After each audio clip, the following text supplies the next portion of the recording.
Hi there guys, Melissa Prophet here from Warren County Soil and Water Conservation District, and today we are talking all things snakes. To help me do that is my friend Loki. Loki is a red rat snake, more commonly called a corn snake.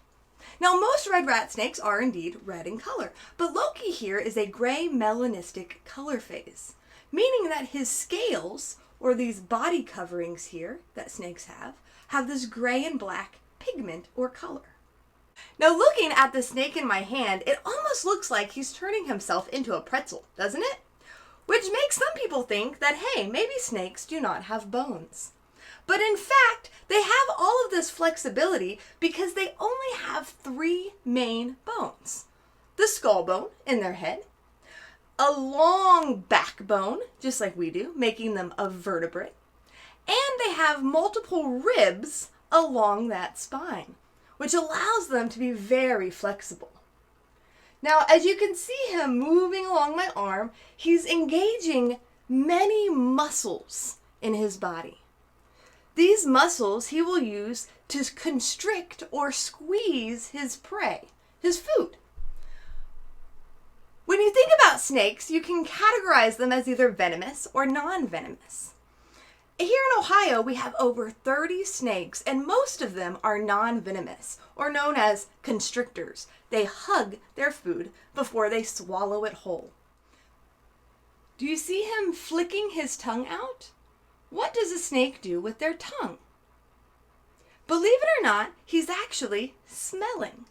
Not the way you and I smell with our noses, but his tongue, when it goes out of his mouth, it collects little odor molecules that when he pulls his tongue back in, he has a special organ called a Jacobson's organ in the top of his mouth that then communicates to his brain so he knows, what am I smelling?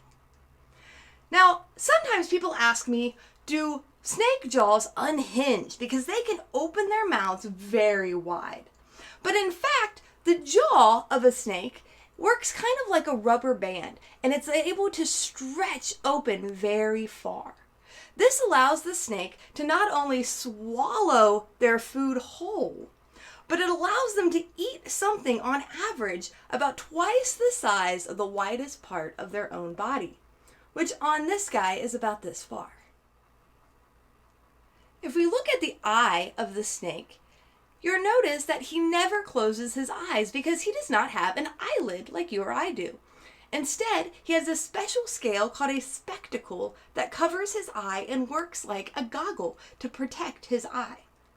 When a snake sheds their skin, the spectacle is the first scale to shed, and their eyes will become like a milky, cloudy looking color, which tells you it's starting to separate in order for him to shed off the old skin and show the newly grown scales underneath. Snakes are reptiles, meaning that they are cold-blooded or ectothermic. Their body temperature is the same as the temperature of the environment around them. Corn snakes are related to black rat snakes, which are a native species here in Ohio. However, the state reptile is a species of snake called the black racer, named for its color and for its very fast movement. Well, I hope you guys learned a little bit about snakes, and thank you for joining us today.